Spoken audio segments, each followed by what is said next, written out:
मेरी पहचान है, मेरे चुपते सवाल। दिखाऊंगा आईना तो बुरा मत मानिएगा, होगा हर छोटी बड़ी खबर पर तबसरा, पूछूंगा सबसे सख्त सवाल। हक वो सच है, मेरी आवाज, इस आवाज को दबाना नहीं, बहा ले जाऊंगा हर रुकावट, क्योंकि मैं बहता सैलाब हूं। देखिए अब तक डॉक्टर दानिश के साथ।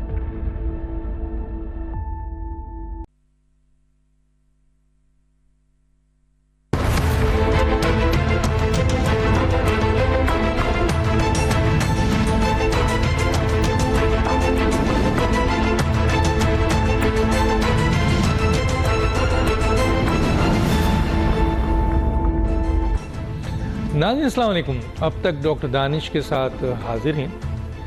नाज़रीन, अगर सियासी जमातों का इलेक्शन लड़कर किसी तरीके से भी हुकूमत में शामिल होना या हुकूमत बनना, उसे अगर जमहूरी हुकूमत कहा जाए तो पाकिस्तान में जमहूरी हुकूमतें रही हैं।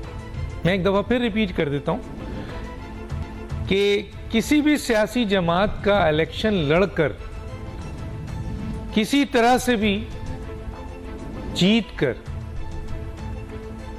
हुकूमत बनाना, अगर इसे जमहूरी हुकूमत कहते हैं तो पाकिस्तान में जमहूरी हुकूमतें रही हैं। लेकिन सवाल ये पैदा होता है कि क्या पाकिस्तान में कभी हकीकी जमहूरियत रही, और जमहूरियत के जो और लवाजमात कह लें, इंग्रेडिएंट्स कह लें, नुक्ते कह लें, जो आपके उनके चीज़ें हैं वो कह लें, क्या वो फुलफिल हुए हैं? और जब तक वो फुलफिल नहीं हुए हैं तो फिर जाहिर है हकीकी जमहूरियत पे बड़ा क्वेश्चंस है। पाकिस्तान में अक्सर हुकूमतें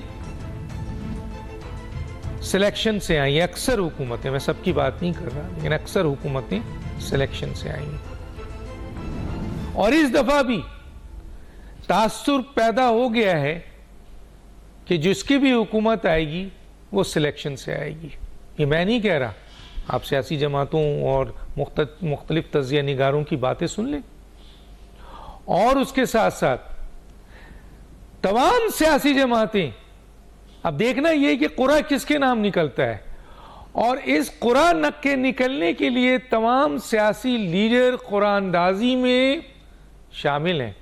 कोई ये नहीं कह सकता कि मैं तो नहीं हूं जी इन मामलात में। सब लाइन में लगे हुए हैं कि कुरा किसके नाम निकले और उसकी हुकूमत बन जाए।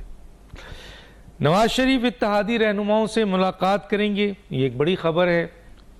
नवाज शरीफ को वजीर आज़म नहीं बनने दूंगा आसिफ जरदारी, ये भी दूसरी बड़ी खबर है।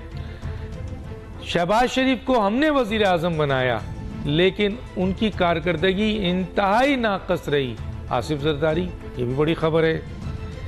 पीटीआई और पीपीपी के बाद नून लीग ने भी फौरी इलेक्शन का मुतालबा कर दिया है, जो कि नहीं आ रहा था। तहरीक इंसाफ समेत हर जमात को अवाम से वोट हासिल करने का या इलेक्शन लड़ने का इख्तियार है। निगरान वजीर आज़म, निगरान वजीर आज़म को नहीं, ये भी एक बड़ा तंजिया वो है, पॉइंट है कि इलेक्शन कब होगा ये निगरान वजीर आज़म को नहीं पता, ये मियां नवाज शरीफ को पता है, आसिफ अली जरदारी। नून लीग का दावा है कि वजीर आज़म हमारा होगा, और आसिफ अली जरदारी साहब का दावा है कि वजीर आज़म उनका होगा। फैसला क्या होगा, कुरानदाजी ये कुरा किसके इसमें लिखेगा, और वाकई क्या अगली हुकूमत भी हम सिलेक्टेड हुकूमत देख रहे हैं और अभी से ये इलेक्शन मुतनाज़ा हो चुका है? इस पर बात करेंगे। हमारे साथ बहुत ही अहम 3 गेस्ट हैं। खुर्रम अमीर रोकड़ी साहब, इस्तेहकाम पाकिस्तान पार्टी, आपका बहुत शुक्रिया सर, आपने हमें ज्वाइन किया। हमारे साथ हैं जवाद अहमद साहब, चेयरमैन बराबरी पार्टी पाकिस्तान, आपका बहुत शुक्रिया, आपने हमें ज्वाइन किया। सलमान मुजाहिद बलोच साहब, साबिक अमीन मुत्तहिदा कौमी मूवमेंट, आपका बहुत शुक्रिया। खुर्रम अमीर रोकड़ी साहब, सबसे पहले आपकी तरफ आते हैं, क्या कहेंगे सर? सर 3 सवालों में से सारों के जवाब सर। नहीं, आप कुछ तो दीजिए, उसके बाद आगे चलते हैं सर। सर देखें, आसिफ अली जरदारी साहब एक बड़े मंझे हुए और मामलात को जानने वाले और बड़े वजनी सियासतदान हैं। अब उनका इस चैलेंज को मैं तो आम नहीं समझूंगा। इफ़ ही से समथिंग को there must be something, he has the reasons कि क्या करते हैं, लेकिन चैलेंज जो है जैसा उन्होंने कहा तो इसको आम नहीं समझा जा सकता।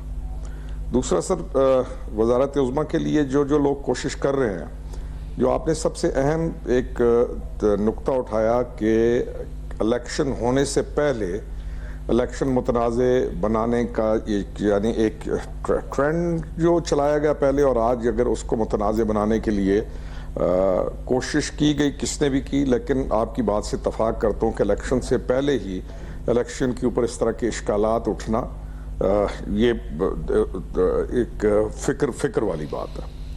तीसरी चीज़ आपने कही कि जो डेमोक्रेटिक वैल्यूज़ हैं, क्या हम उनको उस तरीके से फॉलो करते हैं?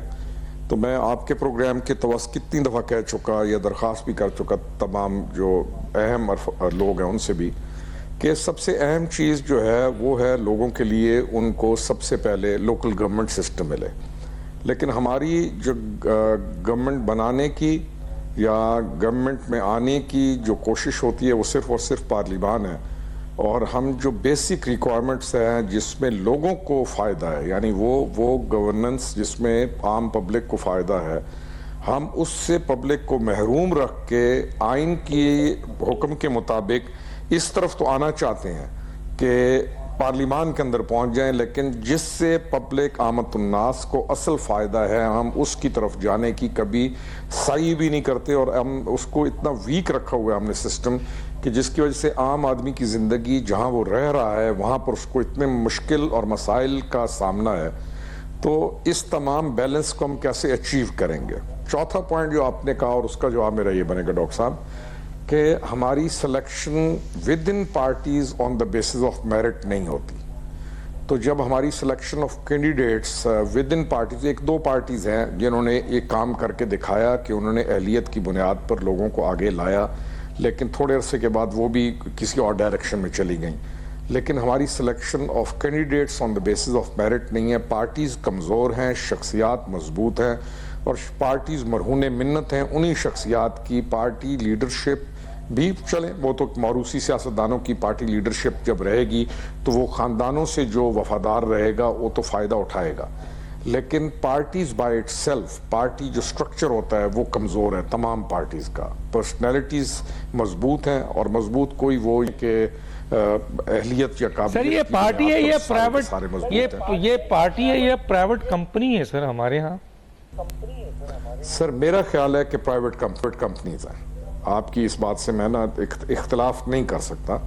ये पार्टीज प्राइवेट कंपनीज के तौर पर ही चलाई जा रही हैं। जी सर। ठीक है सर, मैं ज़रा आता हूँ दोबारा आपके पास। जवाद अहमद साहब से ज़रा ले लूँ, क्योंकि मुजाहिद साहब हमारे साथ ही बैठे हुए। जवाद साहब, मेरी आवाज़ आ रही है आपको सर?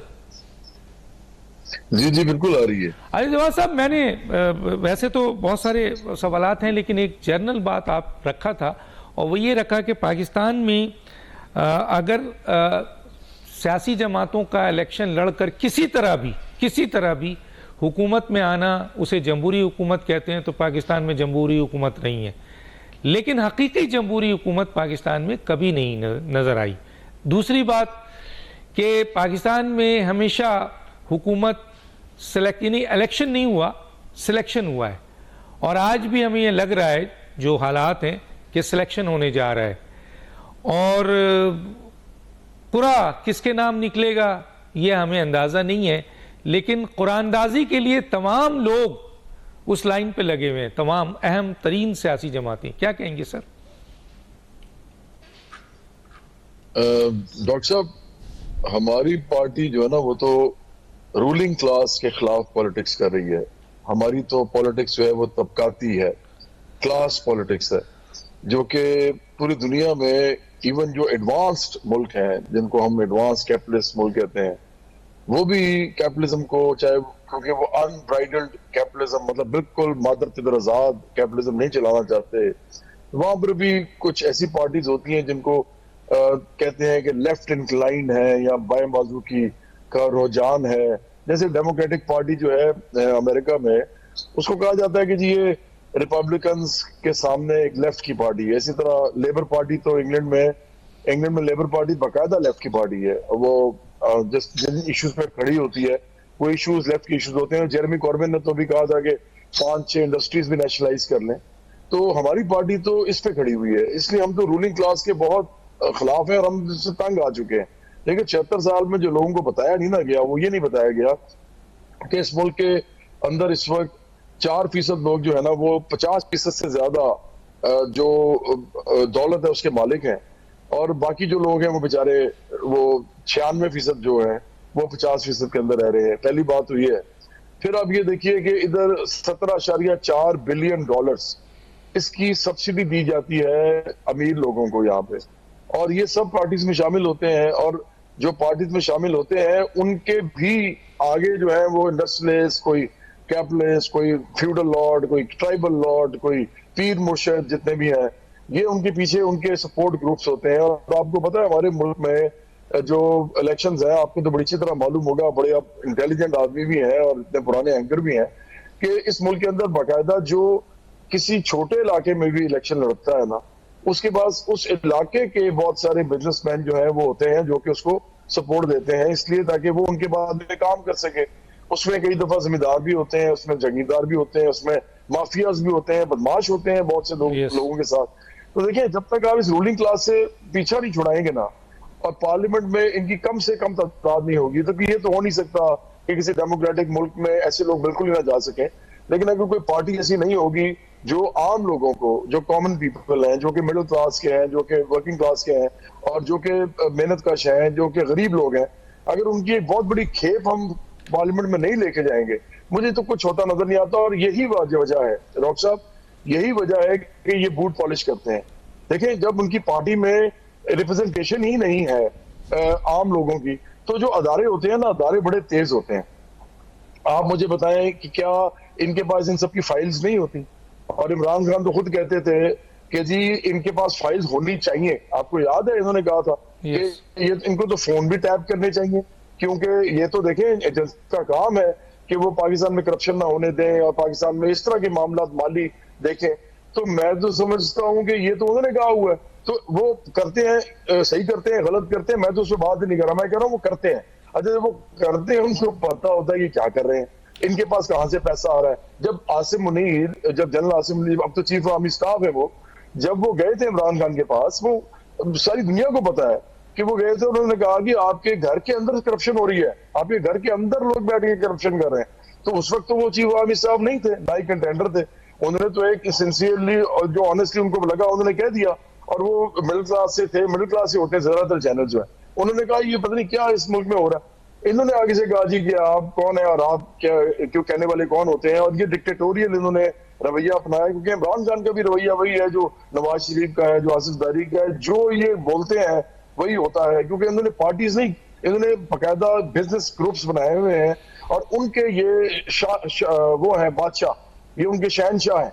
तो इस तरह की शख्सियत परस्ती के ऊपर पार्टियां बन रही हैं। पार्टियों के अंदर कोई लीडर्स ऐसे नहीं है जो कि अगर पहली टीयर की लीडरशिप खत्म हो जाए तो वो उनकी जगह भी ले सके। तो इस मुल्क में इस तरह की पॉलिटिक्स जब तक होगी, बूट पॉलिश भी होते रहेंगे, और बूट पॉलिश की वजह से फिर लोग जो है वो आते भी रहेंगे इक़्तिदार में और साजबाज भी करेंगे, और बाद में जब उनको निकाला जाएगा, जब उनसे परफॉर्मेंस नहीं होगी, तो वो बाद में उन्हीं की जो है वो नमक हरामी करेंगे या उनके साथ एहसान फरामोशी करेंगे। और वो फिर आपने देखा कि सब ने की है, किसी न किसी टाइम पे सब ने किया है, जबकि वो कनाइव करके आते हैं इन लोगों के साथ। और मेरा सबसे बड़ा गिला यही है कि आप आम लोगों में तो जाते नहीं है, लीडरशिप तो देते नहीं आम लोगों को, और जब आप साजबाज करके आप जगीरदार समायत और माफिया आ जाते हैं, और फिर वो जाहिर बात है दारों को भी पता होता है ये खाने आए हैं सारे, ये एंजॉय करने आए हैं, ये अपने तसल्लुत बरकरार रखना चाहते हैं इसलिए आए हैं, तो वो भी फिर उनको खुली छूट नहीं देते। जब वो उनकी बूट पॉलिश करके आएंगे तो फिर वो जाहिर बात है कि मालिक के सामने तो फिर नौकर या मुलाजिम जो है उसकी हैसियत क्या होती है ये सबको मालूम है एक समायत निज़ाम में। ठीक है, मैं आगे बात करूंगा जी, मुझे ये सब क्या कहेंगे, एक वास्ट सब्जेक्ट है तरह से, इस पर आपकी कमेंट ज़रूरी है। जी बिल्कुल, बहुत शुक्रिया डॉक्टर साहब। औज़ुबिल्लाहि मिनश शैतानिर रजीम, बिस्मिल्लाहिर रहमानिर रहीम। आपको और आपके व्यूवर्स को, दोनों मेहमानों को अस्सलाम वालेकुम। डॉक्टर साहब, it's a very vast subject, और अगर 1947 से शुरू करें तो मुख्तलिफ़ मौक़ों पे, मुख्तलिफ़ इवेंट्स पे, मुख्तलिफ़ सालों में मुख्तलिफ़ सियासी पार्टियाँ बनाई गई या उन्होंने जन्म लिया या बाई डिज़ाइन उन्हें क्रिएट किया गया। वो सिलसिला अब तक जारी व सारी है। अभी हम 2023 में ही बैठे हैं, अभी भी हमने देखा कि एक दो ऐसी पार्टियों का जन्म हुआ है 9 मई के बाद, जिसका सबको पता है कि वो क्रिएट की गई। बैठे हुए हैं सर, एक तो बैठे हुए हैं। नाम लेना मुनासिब नहीं है सर, मैं सबकी बात कर रहा हूँ, जनरलाइजेशन बात कर रहा हूँ। जहाँ जहाँ जिस वक्त में जिस हुक्मरान को ज़रूरत हुई, उसने अपने अपोनेंट को जो है वो डाउन टू अर्थ करने के लिए, उसको बैक फुट पे करने के लिए एक पार्टी को जन्म दिया, और उस इलाके के उन रहने वालों की महरूमियों को नारे की सूरत में तब्दील किया। पीपल्स पार्टी का भी आपने ख़ुद बताया, PMLN का आपने बताया, ANP का ले लें, फजल रहमान साहब का ले लें, इन या दीगर सियासी जमातों में ले लें। सर MQM थोड़ी सी डिफरेंट है, मैं आता हूँ उसके ऊपर। देखिए सर, इन तमाम सियासी जमातों में मौरूसी सियासत है, ख़ानदान की सियासत है, ख़ानदान के गिर्द घूमती है। सदर, वज़ीर आज़म, पार्टी चेयरमैन, पार्टी का जो भी सरबराह है, बाप से पहले दादा, दादा से पहले बेटा, बेटी, पार्टी के अंदर जमहूरियत नहीं, जमहूरियत नहीं हो, फिर और आवाम को वो जमहूरियत देने आ रहे हैं। वो ये समझते हैं कि बस इस जो सियासी जमात बन गई, उसमें जो कारकुन जो ग्राउंड लेवल पे काम करता है, डंडे खाता है, मार खाता है, दरिया बिछाता है, झंडे लगाता है, उनका स्टेक नहीं है, उनका हक ही नहीं है MNA बनना, MP बनना, सेनेटर बनना।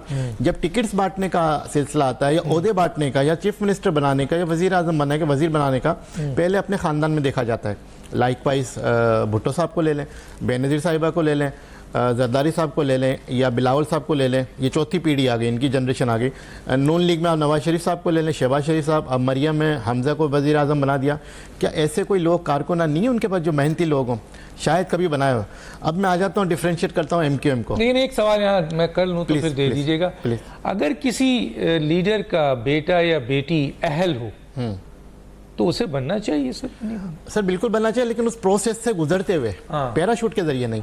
वो भी कारकुन बने हमारी तरह, झंडा लगाए, दरी बिछाए, नारे लगाए, चौकिंग करे, नीचे से ऊपर जाए तो मजा आए। अपनी अहलियत है तो ऊपर आ जाए, अहलियत काबिलियत से आ जाए। लेकिन मैं, अगर मेरा बाप पार्टी का चेयरमैन है, बुनियाद पे कि मेरा बाप कायद है, तो मैं जो है उसके मैं गद्दी नशीन हो जाऊं या हो जाऊं, तो ये मुनासिब नहीं है sir. This is not democracy.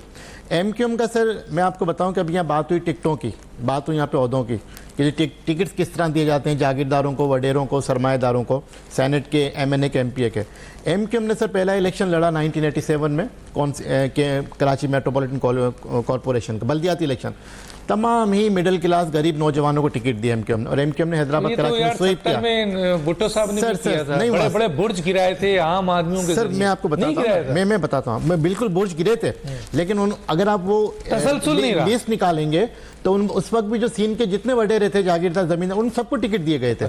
Sir 1988 में MQM ने फूल बेचने वाले को भी, मोची को भी, कंडक्टर को भी, उस्ताद को भी, टीचर को भी, गरीब मिडिल क्लास तबके के नौजवानों को टिकट देके कौमी असेंबली सेनेटर भी दिया, और उन्होंने MQM ने उनसे पैसे भी नहीं लिए, और खर्चा भी कुछ किया, और मिनिस्ट्रियां भी दिलवाई। उसके बाद वो अरबपति बन गए। सर नहीं, सबकी बात नहीं हो रही। 2% अगर आप शामिल हो, नहीं सर, अगर आप आए नीचे से, मेजोरिटी की बात करें, आपकी आधी बात में मान सर, नहीं पूरी बात अब आ जाते हैं। आज भी सर MQM में मौरूसी सियासत नहीं है, MQM में खानदानी सियासत नहीं है। जो मेरिट पे होता है, जो काबिल होता है, वो यूनिट, सेक्टर, शोबे से होता है और राब्ता कमेटी तक आ जाता है। राब्ता कमेटी में हम तो देख रहे हैं 30 साल से वही लोग बैठे हुए हैं, आप क्या नए लोग तो आते नहीं सर। अब तो माशाल्लाह हमारी राब्ता कमेटी 90 रुकनी हो गई है, और उसमें अभी जो इंडक्शन हुआ है उसमें अच्छे खासे लोग ऐसे भी हैं, ये तो मानेंगे ना, आपके यहाँ राब्ता कमेटी में सर एक तसलसल है कि वही लोग बैठे हैं जो बरसों से बैठे नहीं सर, देखें वही मिनिस्टर बनते हैं, जो वही बड़े अहम तरीन पोजीशन पे आते हैं, जो बरसों से बैठे हैं। राब्ता कमेटी और पार्टी की लीडरशिप का फैसला होता है कि किसको MNA, MP गलत और सही वो भी तो पार्टी जिम्मेदारी देना। अब देखिए नवाज शरीफ करें, डॉक्टर साहब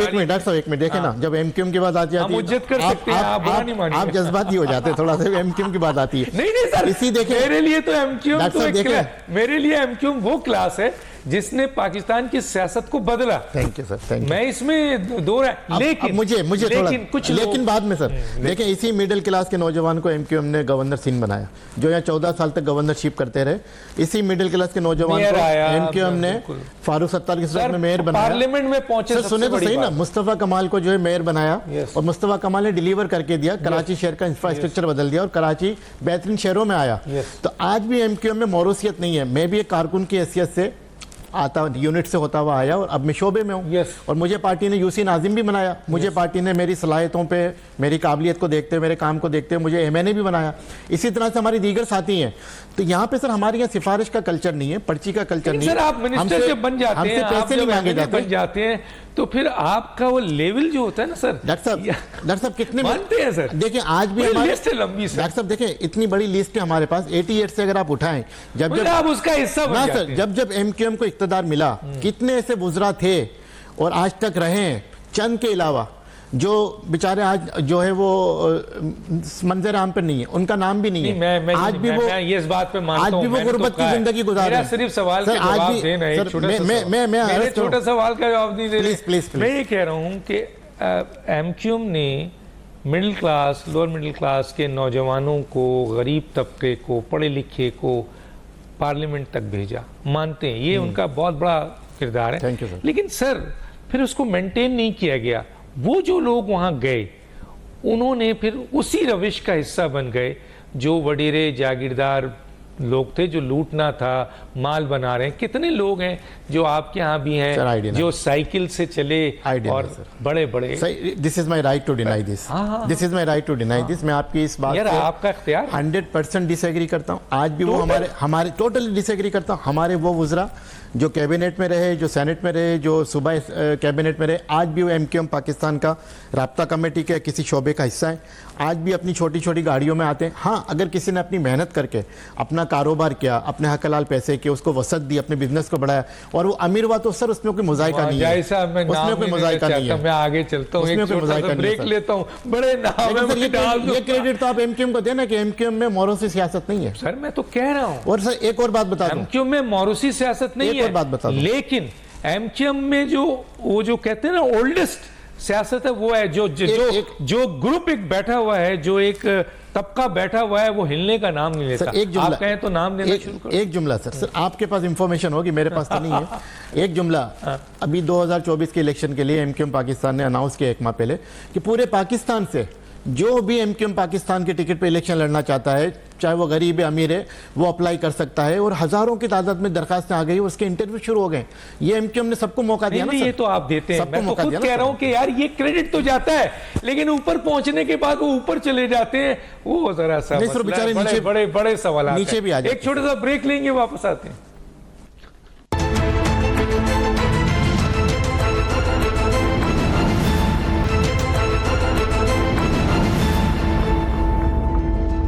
वेलकम बैक जनाब खुर्रम हमीद रोकड़ी साहब, क्या सूरत हाल है सर? आप समझते हैं कि ये जो अगला इलेक्शन है वो साफ और शफाफ हो सकेगा? क्योंकि इस सिलसिले में सियासी जमातें ही इस इलेक्शंस के ऊपर सवालिया निशान उठा चुकी हैं। तो आपको ये लग रहा है कि इस दफ़ा भी सिलेक्शन होगा और ये इलेक्शन वाहिद पाकिस्तान का पहला इलेक्शन है जो इलेक्शन होने से पहले मुतनाज़ा हो गया है? डॉक्टर साहब, साफ शफाफ इलेक्शन तो इलेक्शन कमीशन का काम है कराना, और उसको अरेंज करना, तमाम प्रोसीडिंग्स को पूरा करना, और वोटर लिस्ट से लेके एक एक चीज़ को उस दिन जो है अल्लाह आपको इज्जत दे, लॉ एंड ऑर्डर को मेंटेन करना तमाम लोगों का काम है। साफ शफाफ से पहले थोड़ा समझाते हैं, जो हमारा राइज तरीका है हम ज़रा उस पर बात कर लेते हैं। हमारे पास इशू ये है कि पॉलिटिक्स का मतलब है पैसा, और जितनी भी जमातों का भी पहले आप तज़किरा कर रहे थे, कोई भी आदमी जो नॉर्मल आदमी भी जब किसी पॉलिटिकल सिस्टम के अंदर आता है तो थोड़े दिन बाद वो उसी रंग में रंगा जाता है जो कि राइज कल्चर है। राइज कल्चर क्या है? राइज कल्चर है दिहाड़ी, डेली की दिहाड़ लगाना है। राइज कल्चर ये है कि पॉलिटिक्स में आके बहुत ज़्यादा पैसा बनाना है। राइज कल्चर ये है कि पार्टीज में मकाम जो है इज्जत का वो ऑन द बेसिस ऑफ पैसा है। आपके पास बड़ी गाड़ियां और यही ट्रेवल कर गए नीचे। अच्छा, दूसरा एक पॉइंट आप डिस्कस कर रहे थे कि जी गरीब को टिकट दिया जाए या अमीर को। बात गरीब और अमीर की नहीं है, बात है अहलियत की, काबिलियत की और दयानत की। आप किसी आम शख्स होना कोई जुर्म नहीं है, लेकिन जब आप कहते हैं ना कि हमने गरीब को टिकट दिया, तो जब गरीब आया ऊपर तो गरीब ने तो 10 साल के बाद अमीरी की वो लाइनें क्रॉस की कि वो देखने में ही नहीं रहती। बहुत सारे ऐसे अमीर हैं जो कि पॉलिटिक्स में आए और अमारत से अपने जमीनें बेचते हुए नीचे चले गए। हुआ क्या है डॉक्टर साहब कि हमारे पास पहले जागीरदार था पॉलिटिक्स के अंदर। जागीरदार के बहुत सारे मसाइल थे जहां वो इंसान को इंसान नहीं समझता था, लेकिन उसके अंदर एक चीज थी कि वो करप्ट नहीं था। वो अपने कुछ असूल रखता था और अपने ऑनर कोड को किसी न किसी हद तक मेंटेन करता था। हाँ, वो तरक्की का दुश्मन था, वो बहुत सारी चीजों को आगे नहीं आने देता था, लेकिन वो कुछ कोड ऑफ कंडक्ट उस जागीरदार का या उन लोगों का था जो पुराने लोग थे। 80s के बाद जो पॉलिटिकल चेंज आया और जिसमें सबसे बड़ी गलती की पाकिस्तान पीपल्स पार्टी ने कि उन्होंने जब इलेक्शन का बायकॉट किया, तो वो जो एक प्रोडक्शन या एक लोग ऐसे आए आपके पॉलिटिकल सिस्टम में कि जो ताजिर लोग थे या जिनके पास पैसा था। फिर जब बुनियाद पैसा बन जाए तो चाहे अब पैसा हेरोइन की से बना है, पैसा किसी भी चीज से बना है, जब मेयार पैसा है तो फिर इज्जत भी पैसे वाले की बनेगी। तो ये एक ऐसा सिस्टम चला है कि अब वो रस गया है, वो पॉलिटिकल कल्चर बन चुका है। अब इसको ठीक किसने करना है? इसको ठीक करने पार्टीज ने। पार्टीज तो कमजोर हैं, शख्सियात मजबूत हैं, या पार्टीज के अंदर फिर फैमिलीज हैं, नस्ल दर नस्ल वो फैमिलीज हैं, उनके अपने लिंक्स हैं। तो ये कैसे चलेगा, कब तक चलेगा? हम पॉलिटिकल पार्टीज कब प्रॉपर पॉलिटिकल एक्सीलेंस की तरफ जाएंगी और कब हम पॉलिटिकल रियलिज्म को फॉलो करना शुरू करेंगे? और जिसको भी चांस मिलता है डॉक्टर साहब, वो उस चांस के बाद अपनी जिंदगी को तो बहुत ज्यादा आगे लेके जाने के आ जाता है, लेकिन मुल्क को या उस वजारत को या उस सिस्टम को जिसमें उसको रिस्पॉन्सिबल बनाया जाता है, उसको वो आगे नहीं लेके जा सकता। उसकी दो वजूहत हैं। एक वजह यह है कि उसकी कैपेबिलिटी नहीं होती, वो ट्रेंड ही किसी और चीज का है। आप कहते हैं ना हमने पार्टी वर्कर को ले आए, पार्टी वर्कर ले आए, हमने बिठा दिया, हमने उस मकाम पे दे दिया, ऐसे काम नहीं चलता। आपने लाना होता है अहल आदमी को, और अहल आदमी अहलियत की बुनियाद पे मामलात को समझता हुआ मुल्क के उस इदारे को मजबूत करता है। यानी ये हम पिक एंड चूज, हमारा भी एक पर्सनल लाइकिंग और डिसलाइकिंग इतनी शदीद है हर जगह पे कि उस पिक एंड चूज में भी लाइकिंग डिसलाइकिंग ही होती है। फिर एक बड़ा जबरदस्त एक नई रविश हमारे पास आई है कि काबिलियत की जरूरत नहीं है, न जहानत की जरूरत है। हाँ, अगर खुशामद में कोई बहुत अच्छा है और खुशामद में उसने 2-4 डिग्रियां ज्यादा ली हुई हैं डिग्री, तो वो जरा जल्दी तरक्की कर जाएगा। तो जब आप ऐसे लोगों को मकाम पाता देखते हैं, तो वो लोग जो इन मकाम तक पहुंचना चाहते हैं, अगर वो उनकी इज्जत नफ्स, ईगो, वकार का वो ख्याल करने वाले हैं, तो उनके लिए रास्ते तंग कर दिए जाते हैं और ऐसे लोग आ जाते हैं। अब जैसे बैठे हैं वैसों को पसंद करेंगे। तो ये एक राइज कल्चर है। फिर हमारे पास एम्पैथी का शदीद फुकदान है। हमें यह एहसास नहीं होता कि कौन सी तकलीफ को हमने कैसे महसूस करना है और उस तकलीफ को कैसे दूर करना है। अहलियत, काबिलियत और दयानत। अब जरा मुझे सर इस पर भी थोड़ा सा आप बता दें कि ये जो आने वाला इलेक्शन है, कहा ही जा रहा है मुतनाज़ा हो गया, सियासी जमातें एक दूसरे पे संगीन इल्ज़ामात लगा रही हैं। वो कह रही हैं मैं उनको नहीं आने दूंगा, वो कहते हैं मैं आ गया हूँ, मैं आ चुका हूँ। तो और लिविंग प्लेइंग फील्ड नहीं दी जा रही है हमें, उनको दी जा रही है, उनको रेड कारपेट दिया जा रहा है। निगरां हुकूमत भी टीम है फलां की, इलेक्शन कमीशन डेट नहीं दे रहा है, इलेक्शन कमीशन को नहीं पता, ना निगरां हुकूमत को पता है कि इलेक्शन की डेट कब होगी, मियां नवाज शरीफ साहब को पता है। तो इस किस्म के अगर स्टेटमेंट बड़ी सियासी जमातों के रहनुमा एक दूसरे के लिए दे रहे हैं, तो आप ये बताइए इस इलेक्शन को आइंदा जब भी हो कौन मानेगा सर? और आपको लगता है कि ये फिर सिलेक्शन होने जा रही है? इस पे तो थोड़ा सा आप बताएं सर। डॉक्टर साहब, आप जो मर्जी कर लें, मानना फिर भी किसी ने नहीं है। आप जैसा मर्जी कर लें, मानता यहाँ पे कोई भी नहीं है, किसी ने किसी ने, क्योंकि हमारे पास हैं ही इल्जामात। हमारे पास हमारी जो आगे आने की स्ट्रगल है उसमें कौन सी मेहनत होती है। और हम ये भी नहीं देखते कि हम जो हुकूमतें कर चुके हैं, कोई 40 साल कर चुका है, कोई 50 साल कर चुका है, कोई 10 साल कर चुका है, कोई कितने साल, हमारे पास अभी तक ये एहतसाब शुरू नहीं हुआ कि आपने उस गवर्नमेंट के अंदर क्या कारकर्दगी की, और ना लोगों को आज तक ये एहसास है कि किसी बंदे को कोई जिम्मेदारी मिली तो उसने उस जिम्मेदारी को कैसे निभाया। तो वैक्यूम बनता है, कोई और आ जाता है, वैक्यूम बनता है, कोई और आ जाता है। तो इलेक्शन मेरा ख्याल में साफ शफाफ इलेक्शन कमीशन कराएगा, और इलेक्शन कमीशन उन तमाम चीजों को पूरा करेगा जो इलेक्शन सर ये कराएगा। आपने बड़ी सपोर्ट दे दी है इलेक्शन कमीशन को। हालांकि इलेक्शन कमीशन की जो इस वक्त हरकतें नजर आ रही हैं उससे तो सर अब मैं लाइन से बहुत सारी बातें इस वक्त रख दूं जिससे ये अंदाज़ा हो रहा है कि इलेक्शन कमीशन जो है, अगर मैं ट्रांसफर पोस्टिंग ले लूं, अपॉइंटमेंट ले लूं, मैं अगर जो फंड्स रिलीज हो रहा है कहीं पे, कहीं फंड्स दिया जा रहा है कहीं, तो एक लंबी लिस्ट है। मैं बोलना नहीं चाहता, मैं तो आपसे, और आप कह रहे हैं इलेक्शन कमीशन, तो अभी से सर प्री पोल रिगिंग शुरू हो चुकी है सर। किसी सूबे में कुछ, किसी सूबे में कुछ, किसी को रेड कारपेट, किसी को लेवलिंग प्लेइंग फील्ड नहीं दी जा रहे हैं, किसी के लिए जो है वो बहुत सारे चीज़ें हो रही हैं, किसी का जो है वो आपके तकरीबन ऐसा एहसास हो गया है कि नहीं जनाब फैसला हो चुका है। तो सर आप इलेक्शन कमीशन को कैसे दावा कर रहे हैं सर? अभी से उसकी हरकतें सही नहीं है, चंद मैंने गिनवा दी सर। डॉक्टर साहब ये जो है ना कि मैं फिर कहूंगा इल्जामात सारे मुस्तफीद हो। चले मुझे सवाल दे दें, मुस्तफीद हो रहे हैं सर, फिर सवाल दीजिए कि पंजाब के अंदर आप फंड जो हैं वो इजाजत दे रहे हैं लगाने की, सिंध के अंदर नहीं दे रहे हैं। सिंध के अंदर ट्रांसफर पोस्टिंग कर दी आपने, पंजाब में नहीं की। अहम तरीन ट्रांसफर पोस्टिंग निगरान हुकूमत कर रही है, उसका इख्तियार नहीं है। अहम तरीन पॉलिसीज निगरान हुकूमत कर रही है, उसका इख्तियार नहीं है। निगरान हुकूमत ने मियां नवाज शरीफ साहब को की सजा को कलअदम करार दे दी, 410 सेक्शन, उसका इख्तियार नहीं है, वो तो काम सिर्फ फैसिलिटी। तो सर एक लंबी चीजें सामने हैं, तो ये अगर ये कर रहे हैं तो फिर इनसे कैसे उम्मीद की जाएगी कि ये फिर इलेक्शन करेंगे सर दोनों मिलके?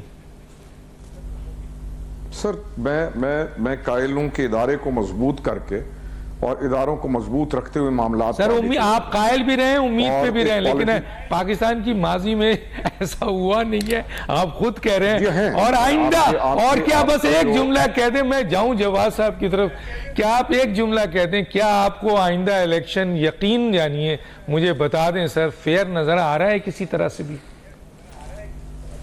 डॉक्टर साहब फेयर इलेक्शन कमीशन कराने की पूरी कोशिश करेगा, फेयर एंड फ्री इलेक्शन। मैं इलेक्शन कमीशन कराने की कोशिश करेगा जो आपके इश्कालात सर, ये सही। अगर वो कराने की कोशिश करेगा तो फिर ये सब चीजें क्यों हो रही हैं सर? एक होता है प्री पोल रिगिंग, एक होता है ड्यूरिंग, एक होता है ड्यूरिंग। इनके ऊपर जो आपके इश्कालात हैं, इनके ऊपर जो आपके डॉक्टर साहब इश्कालात हैं, उनको तमाम सुनने वालों को सीरियस लेना चाहिए। सर हर आदमी लाइन पे लगा हुआ है कुरानदाजी के कि कुरान उसके नाम निकल जाए सर, आप समेत, अपना क्या नाम है अपना, हमारे जो बैठे हुए हमारे एमक्यूएम वाले उन समेत, और बड़े बड़े लोग समेत, कि कुरान उनके नाम निकल जाए सर। तो उसके लिए तो फिर सर कहाँ इलेक्शन होता है, फिर तो सिलेक्शन होती है। जी जनाब जवाद अहमद साहब क्या कहेंगे सर इसके ऊपर? आपको लग रहा है सर ये जो सूरत हाल है? और भी चंद बातें मैं आपके सामने रखना चाहता हूँ, और वो ये स्टेटमेंट है सर, नून लीग का दावा है कि वजीर आजम उनका होगा हर सूरत में, पीपल्स पार्टी कहती है हमारा होगा। अच्छा, निगरान वजीर आजम को इलेक्शन का नहीं पता, मियां नवाज शरीफ साहब को पता है, ये आसिफ जरदारी के उनके इत्तेहादी, वो कह रहे हैं हमने वजीर आजम बनाया शहबाज शरीफ को और उन्होंने डिलीवर नहीं किया, हम देखते हैं मियां नवाज शरीफ साहब वजीर आजम कैसे बनेंगे। और दूसरी तरफ मियां नवाज शरीफ साहब तमाम पार्टियों से मिलने जा रहे हैं, और ये भी कहा जा रहा है कि वो तकरीबन आइंदा के वजीर आजम डिक्लेयर हो चुके हैं। उनकी पार्टी के लोग कहते हैं, मेरी राय नहीं है ये, क्या कहेंगे? देखिए पहले तो आप तबसरा चुके करने को कह रहे हैं, तो मैं सिर्फ ये कहूंगा कि इनको पता लग जाएगा थोड़े अरसे में इनके साथ भी क्या होगा। एक बात तय है, अगर तो हमारी जो पार्टी है अगर वो नहीं आती इक्तदार में, बराबरी पार्टी, देखें ना जी, हम तो पार्टी इसलिए बनाई है क्योंकि हम किसी पार्टी को इतना अहल नहीं समझते कि वो मुल्क चला सके। अदरवाइज हम पार्टी ना बनाते तो हम तो बहुत अपने आप को समझते हैं कि हम ये कर सकेंगे, आम लोगों को ला के, पूरे पाकिस्तान की पार्टी है। लेकिन अगर हम ये नहीं कर सकते तो फिर ये जो इक़्तिदार मिलेगा ना जी, ये मिलेगा इनको हिस्से करके, कोई भी अक्सरियत इनके पास नहीं होगी किसी के पास।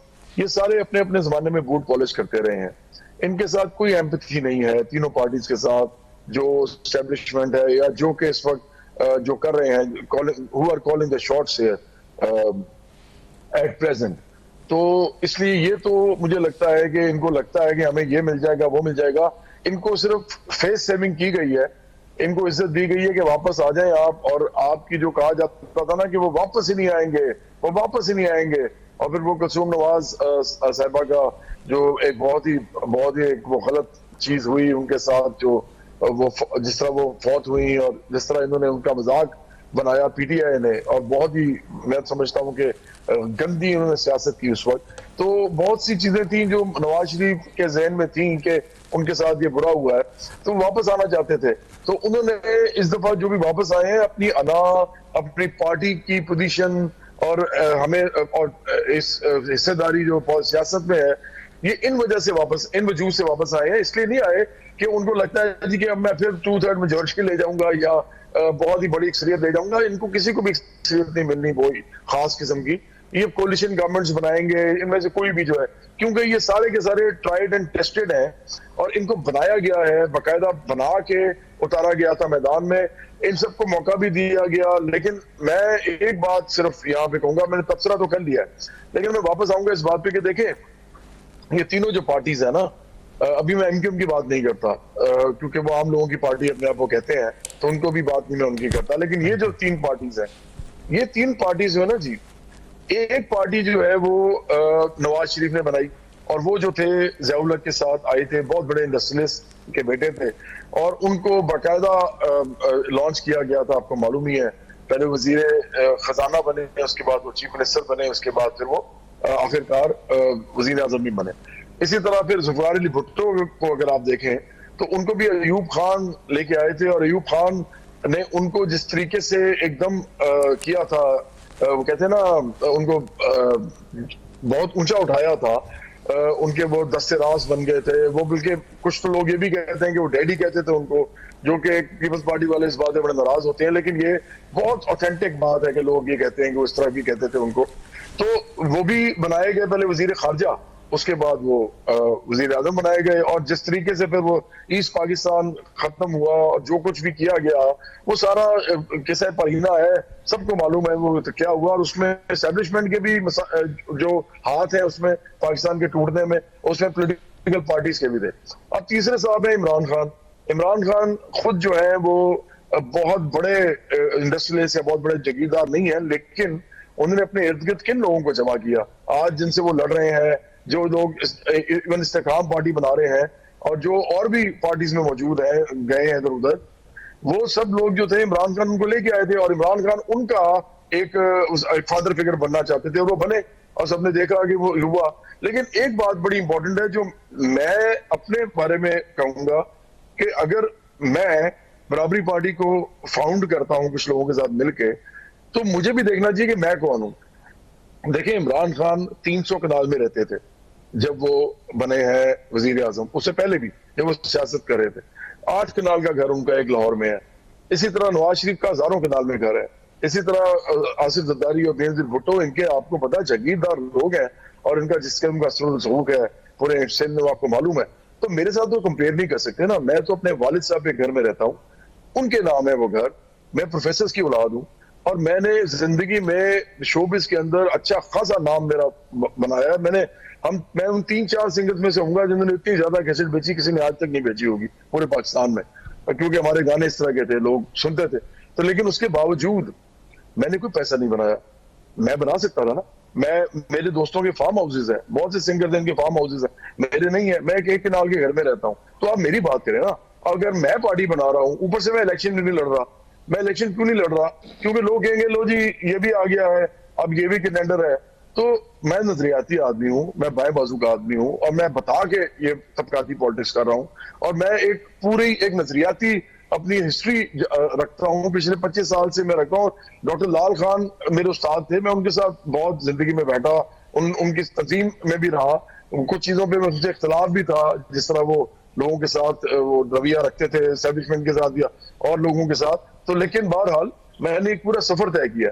तो अगर आप इस तरह की पार्टी को अगर ये समझते हैं कि वो नहीं ये करेगी कि वो पैसा वो भी पैसा बनाएंगे जी, वो भी ये करेंगे, अगर मैं नहीं बना रहा, अगर मैं नहीं पैसा बनाना चाहता तो मेरे अंदर कैसे कोई बना सकता है? और जब मैं इलेक्शन नहीं लड़ रहा तो इलेक्शन हम किसी को लड़वाएंगे तो हम सोच समझ के लड़वाएंगे और देखेंगे उसकी ऐसी की तैसी की अगर वो पैसा बनाता है बाद में। अच्छा, अब मैं एमक्यूएम की थोड़ी सी बात करता हूँ। एमक्यूएम देखें बहुत जबरदस्त पार्टी थी।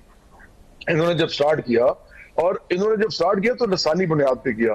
ये इनकी कोई हिस्टोरिकल लिमिटेशन थी, मैं गलती नहीं कहूंगा, लिमिटेशन थी। ये एक ऐसे इलाके में थे जहां पे वो आपको पता है वो मामला थे कि कोटा सिस्टम का मसला था और भी सिंधी समझते थे कि उनके साथ ज्यादती कर रहे हैं, सूबा उनके हाल कंट्रोल में है, जागीरदार बैठे हुए हैं सारे। तो इन्होंने जो किया वो इन्होंने जो बीज डाला ना, बीज वो बन गया रीजनल, क्योंकि वो मुहाजिर तो फिर मेरे तो दोस्त हैं, मेरे तो भाई हैं, सारे मुहाजिर हैं, मेरी कौम है। मैं तो बरादरी समझता हूँ अपनी, जो मिडिल क्लास के और वर्किंग क्लास के लोग हैं, गरीब लोग हैं, मैं सारे अपनी बरादरी समझता हूँ, मेरा तबका है ये। लेकिन इन लोगों ने हुआ ये है कि जब इन्होंने टक्कर ली उनसे तो ये इतनी सीट्स नहीं ले सके सिंध असेंबली में, और इसीलिए इन्होंने नारा उसमें ये भी मारा कि हमें कराची को अलहदा कर दें, क्योंकि इनका ख्याल था कि हमें क्या सिंध में डाला हुआ है, हमें अलहदा करें ताकि हम अपना एक ऐसा इलाका चला सके जिसमें हम अक्सरियत में होते हैं, जिसमें कराची और हैदराबाद आता है। लेकिन वो नहीं किया गया, आपको मालूम है। तो सिंध के अंदर इनकी दाल नहीं गली। एक्चुअली हुआ ये कि जागीरदारों ने सिंध के और जो सिंध की असेंबली की अक्सरियत होती थी, उन्होंने इनको वो नहीं करने दिया जो ये करना चाहते थे। तो फिर आहिस्ता आहिस्ता देखें, ऐसी पार्टीज जो मिडिल क्लास की पार्टीज होती है ना, वो आहिस्ता आहिस्ता, ये हिस्ट्री बताती है, मैं नहीं सिर्फ कह रहा, उनके अंदर थोड़ा सा फैशिज्म का एलिमेंट आता है, क्योंकि उन्होंने भी तो लोगों को मुंह दिखाना होता है ना, जिनसे वोट लिया होता है। अब वोट लिया होता है उनसे, लेकिन ऊपर बैठे होते जागीरदार काम वो करने नहीं देते। तो इसलिए एमक्यूएम को जब मौका मिला उन्होंने काम करके भी दिखाया। उन्होंने मोहसिन कमाल जो है, जिस जमाने में उन्होंने नाजिम बने, उन्होंने काम भी किया। बल्कि उससे पहले, मैं तो कहता हूँ कि उससे पहले भी एक पार्टी ने नाजिम बन के काम किया था, जब उनको मौका दिया गया लोकल गवर्नमेंट को। लेकिन बहरहाल एमक्यूएम का मैं ही समझता हूं इस वक्त उनकी जो सबसे बड़ी मजबूरी बनेगी ना, वो ये बनेगी कि ये ऑल पाकिस्तान जो एक पार्टी है ना, वो इनके लिए थोड़ा सा मसला होगा। इनका पुराना वाला बीज, बेशक इन्होंने मुतहदा कर दिया बाद में, मुहाजिर से निकल गए, लेकिन वो एक चीज है जो उनके साथ चल रही है। जो पंजाब में, पख्तूनख्वा में, बलोचिस्तान में लोग समझते हैं कि ये अभी भी एक लोकल पार्टी है। तो मैं तो एमक्यूएम को बिल्कुल गलत नहीं कहता। मैं आज भी कहता हूँ कि ये अच्छे लोग हैं बहुत से, अगर उन्होंने पैसा बनाया, कुछ लोगों ने उनको निकाले पार्टी से। लेकिन अगर ये पार्टी अपने इलाके में कुछ करती है तो बड़ा अच्छा है। लेकिन पूरे पाकिस्तान में मुझे लगता है कि हमारे पास इस वक्त बहुत बड़ा एक चांस है बराबरी पार्टी के पास, क्योंकि हम कोई रीजनल जमात नहीं है। हमने कोई कभी किसी एक तबके की, मतलब एक बरादरी की बात नहीं की, सिर्फ हमने एक ही लसानी ग्रुप की बात नहीं की, हमने एक ही सूबे की बात नहीं की, हम पूरे पाकिस्तान की कर रहे हैं। तो देखते हैं कि आगे क्या होता है। ठीक है सर, ठीक है, देखते हैं आगे क्या होता है। सिलेक्शन होता है, इलेक्शन होता है, और आवाम को मौका मिलता है नहीं मिलता। जी क्या कहते हैं बलोच साहब, आपकी पार्टी की तो बड़ी तारीफ कर दी। बहुत शुक्रिया कि वो कहते हैं ना, तारीफ वो जो दुश्मन भी करे। बड़ा जवाब भाई, दुश्मन तो नहीं है सर, वो आपके खुदा के लिए सर। आगे जुमला तो ले डॉक्टर साहब। अच्छा, मैं समझ। जवाद भाई तुम्हारे दोस्त हैं, मैं इनका शुक्रगुजार हूँ कि उन्होंने इतने अच्छे अलकाबात से नवाजा, क्योंकि वो भी मिडिल क्लास से हैं, हम भी मिडिल क्लास की पार्टी हैं। बात हो रही है बड़ी पार्टीज की यहाँ पे, खास करके नवाज शरीफ को डिक्लेयर कर दिया गया है कि जी वही वजीर आजम होंगे। जिस तरह से रेड कार्पेट मिला, कह रही है जिस तरह से, और वो कह रहे हैं पीपल्स पार्टी वाले, बिलावल उनको केसेस के हवाले से मामला में, बिलावल के लिए तो पीपल्स पार्टी ने दौरान इक़्तिदारी कहना शुरू कर दिया था कि जी पीपल्स अगले वजीर आजम जो है बिलावल हो गए। उनको इस तरह से प्लांट किया जा रहा था। यार, जिसने यूसी का इलेक्शन नहीं लड़ा, जिसने कभी कारकुन बन के काम नहीं किया, वो मुल्क पाकिस्तान की बागडोर कैसे संभाल सकता है? वजीर आजम पाकिस्तान कैसे संभाल सकता है? इलेक्शन लड़के आए, नाम बताएं सर। मुझे पहले बताएं ना सर, आपने बिलावल पे अटैक कर दिया, एक नया चेहरा, पढ़ा लिखा, आपको बुरा लगा, बेहतरीन, आपको बुरा लगा। आजकल आपके ट्वीट्स भी पीपल्स पार्टी के हक में आ रहे हैं। सर हक, ये देखिए, ये मुझे बोलने तो देना, मुझे बोलने तो दे। जब एमक्यूएम, यार मेरे सवाल के मेरा सारा टाइम आप, कौन सा लीडर नहीं, मैं आता हूं, मैं आपकी बात पे आता हूं, जो कि यूसी का, मैं आपकी बात पे आता हूं, मैं आपकी बात पे आता हूं। सर, गुलाम मुस्तफा जोतोई निगरान वजीर आजम बने, चौधरी शुजात निगरान वजीर आजम बने, ये सब यूनियन काउंसिल से निकले हुए लोग हैं। के लिए सर, चौधरी ये सब गांव सर, आप लोग सर गवा रहिएगा। गांव देहात मेहबूब की साहब, खुदा से गांव देहात की जो है कौन सी सर? नवाज शरीफ साहब ने पहला इलेक्शन कौन से लड़ के कौन लड़ा सा था? है? सर ये नवाज शरीफ साहब ने पहला इलेक्शन आप कौन से मान लड़ रहे के हैं लड़ा आज के था? मियां नवाज शरीफ साहब मैं मान जाए, फिर लिख दे। जो रिकॉर्ड है वो तो आप नहीं नहीं सर, चेंज कर कैसे सकते हैं ना बोल रहे सर, हैं सर, खुदा। वो चेंज नहीं कर सकते आप। देखें अब उस वक्त की बात करें और अब की बात करें, आजकल का जो सिनारियो है वो सिनारियो ये है कि नवाज शरीफ साहब को मुशर्रफ दौर में भी वापस लाया गया था ना सर। उन्होंने कहा था वादे वईद के थे मैं कुछ नहीं करूंगा, लेकिन जैसे उनको इक्तदार की मसनद पे बिठाया गया उन्होंने वादा खिलाफी की और मुशर्रफ साहब के खिलाफ केस बनाया। आपको याद होगा, आपको याद होगा इंतकाम का जज्बा। तो आप भी अगर यस, अब मैं आपको बताता हूं, मेरे दोस्त इत्तेफाक करे ना करे, देखने वाले देख रहे हैं, अभी भी नवाज शरीफ साहब कोई आने में खुश नहीं थे। जो इत्तलात हैं आने में खुशी का उनको नहीं था, वो तजस्सुस का शिकार थे। कभी सऊदिया, कभी दुबई, फिर लंदन, फिर वहां से निकल के कभी किससे मशवरा, कभी किससे गारंटी। जब फाइनल इनको गारंटी मिल गई और इनको कह दिया गया जी आपके लिए बिल्कुल लेवल प्लेइंग फील्ड है, आप आ जाए, रेड कारपेट होगा, आपको जहांगीर तरीन का जो है वो हेलीकॉप्टर मिलेगा, आपको जो है वो लाल किला में उतारा जाएगा, शाही मस्जिद में आपका जलसा होगा, आपके लिए नादरा जो है वो बायोमेट्रिक के लिए एयरपोर्ट पे आ जाएगा, आपको अपील फाइल करने जाएंगे तो आपकी अपील बहाल हो जाएगी, आपको नहीं कहेगी मुझे हमें आपकी कस्टडी नहीं चाहिए। अब नवाज शरीफ को ला के बिठा के प्यार से पुचकार के पाकिस्तान में ले आए, बिठा दिया। उसकी भी वजूहत हैं सर। नवाज शरीफ साहब ने किसी एक अपनी तकरीर में ये धमकी भी दी थी कि मेरे सीने में बहुत से राज हैं जो मैं वक्त आने पे बता सकता हूं। तो वो राज, कौमी राज भी तो उनके पास है ना सर। प्राइम मिनिस्टर के थंब के ऊपर बहुत सी चीजें होती हैं, उनको लाके बिठा दिया गया। अब उनको परेशानी हो रही है कि जनाब अब हम पंजाब से तो सीटें नहीं सकते, अब हम सिंध में जाएंगे। मरियम कह रही है कि ये मुझे कराची से सीटें चाहिए, तहरीक इस्तेकाम कह रही है मुझे कराची से सीटें चाहिए। भाई कराची किसी के बाप की राजधानी तो नहीं है, या एमकेएम मौजूद है या दीगर सियासी जमातें मौजूद है। पीपल्स पार्टी कह रही है हम कराची में स्वीप करेंगे। कैसे स्वीप करेंगे? आपने क्या डिलीवर किया है? हम मौजूद है। अभी एमकेएम पाकिस्तान ने अपने जलसे करना शुरू किए हैं, कारकुनान को इंगेज करना शुरू किया है, अवाम को मोटिवेट करना शुरू किया है, तो एमकेएम के खिलाफ बातें होना शुरू हो गई हैं।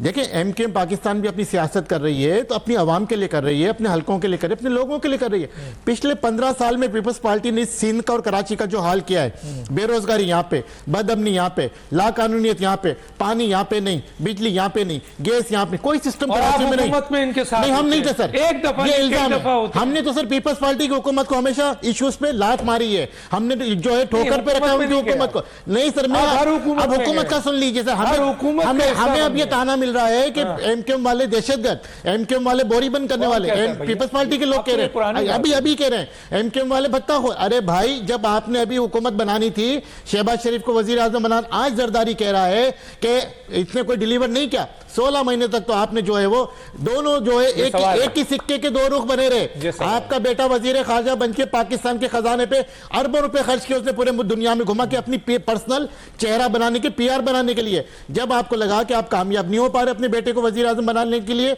इसी एमक्यूएम की खैरात से, एमक्यूएम के साथ एमएनए थे, एमक्यूएम ने खैरात में आपको दिए, एमक्यूएम ने अपना ज़कात दी, आपको सदका दिया। सर मैं बताता हूं, उसको भी दिया, इसको भी बताता हूं, हर जगह जमहूरियत के तसलसल के लिए, कंधा लगा, जमहूरियत के तसलसल के लिए बिल्कुल दिया। हाँ, कंधा लगाने वालों के कहने पे दिया, जो सारी पार्टियां जिसका कंधा लेती है उनके कहने पे दिया।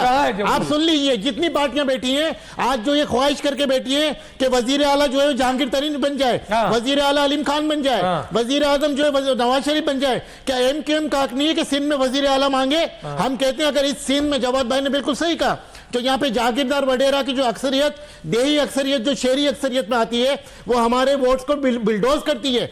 जब 2002 में एमक्यूएम अक्सरियती पार्टी बनी तो कहा कि जी सिंधी वडेरा जो है वजीर आला बनेगा। कहां लिखा है? वो कहा कि जी उर्दू बोलने वाला गवर्नर बनेगा। कहां लिखा है? एमक्यूएम ने कहा हम मेजोरिटी में, हमारे एमपी ज्यादा हैं, हमारा वजीर आला दे। लेकिन नहीं, वो मेहर को लाके वजीर आला बना दिया गया। और एमक्यूएम का कहा आप अपना हिस्सा लें। एमक्यूएम को जितना वक्त मिला एमक्यूएम ने इस शहर के लिए, सूबे के लिए काम किया। इसलिए तो हम कहते हैं कि अब कराची में और सिंध में, पूरे मुल्क में एडमिनिस्ट्रेटिव यूनिट्स बनने चाहिए सर, ताकि डेवोल्यूशन ऑफ पावर हो, लोग नीचे आए, मिडिल क्लास की क़यादत को ऊपर आना चाहिए। कब तक ये बडेरे, ये जागीरदार, ये सरमायादार, ये जमींदार इस 98% अवाम का जो इस्तेसाल करते रहेंगे? कब तक इनका खून चूसते रहेंगे? कब तक इनको मारते रहेंगे? अभी मेरे भाई रोकड़ी भाई ने कहा कि जमींदारों का तरीका था कि वो लोगों को मारते थे, लेकिन बड़े वैसे रहम दिल थे। तो इससे बड़ा तरीका क्या होगा? आज भी वही सिस्टम जो है गांव देहात में, वही कारोकारी का सिस्टम, वही मारने का सिस्टम, वही जिरगे का सिस्टम। एमक्यूएम ने तमाम स्टेटस को तोड़ा और मिडिल क्लास के पढ़े लिखे नौजवान को मेरिट पे लाके इंटरव्यू करके छन्ना लगा के उसके बाद उसको इस काबिल समझा कि इलेक्शन लड़ सकता है, उसको इलेक्शन लड़ाया, असेंबली में भेजा। और आज भी हमारे जो MNA MP सेनेटर्स हैं वो भी अपने अपने इलाकों में रहते हैं। मेरा ताल्लुक बल्दिया टाउन से, मेरे वालिद साहब यहाँ पे 85 में मिनिस्टर रहे, वजीर बल्दियात 88 तक, मुजाहिद बलोच साहब, आज भी वो बल्दिया टाउन में रहते हैं। तो ये है MQM की शान, ये है MQM की रिवायत। डॉक्टर साहब आप एक दफा MQM को मौका दीजिए। इस मुल्क की भागदौड़, मैं इस्टेब्लिशमेंट से कहता हूं, मैं आर्मी चीफ से कहता हूं कि अगर आपने तजर्बा करना है, मुस्तफा कमाल ने कराची को बदल के दिखा दिया। एक बार जो है इस मुल्क की भागदौड़ MQM को दे दीजिए, 1 साल के लिए दे दीजिए, 2 साल के लिए दे दीजिए। अगर हमने मुल्क का नक्शा ना बदला तो आप हमें बताइएगा। और जहां तक बात करते हैं सियासी जमात, इस्टेब्लिशमेंट से डिमांड कर रहा हूं, जी मैं जो भी वजीर आजम बना है शुरू भुट्टो से लेके आज तक, जवाब साहब ने सही कहा, वो इस्टेब्लिशमेंट के कंधे पे चढ़ के आया है, इस्टेब्लिशमेंट के अप्रूवल से आया है। और अब भी जो है जिनकी ख्वाहिशात हैं, जो रेड कारपेट लेके आ रहे हैं कि हम वजीर आजम बनेंगे, या तो वो इलेक्शन मुहिम चला के वापस जाएंगे या इलेक्शन करके 1 साल के लिए वजीर आजम बनेंगे। खत्म हो जाए, आप शिकायत ना कीजिएगा मैंने ट्वीट उतर कर दिया, अब तो इतना बोलने को दे दिया मौका, कहिएगा यार कि वो कहेंगे लो ये जो MQM की सपोर्ट में आ गया एंकर, हम पर बड़ा इल्जाम लग जाता है। एक ट्वीट पढ़ ले तो ये कह देते हैं, लेकिन पीछे जो ट्वीट उनके खिलाफ जा रही है वो नहीं पढ़ती। 12 तीनों मेहमानों का बहुत शुक्रिया, डॉक्टर दानिश को याद दीजिए। अल्लाह हाफिज।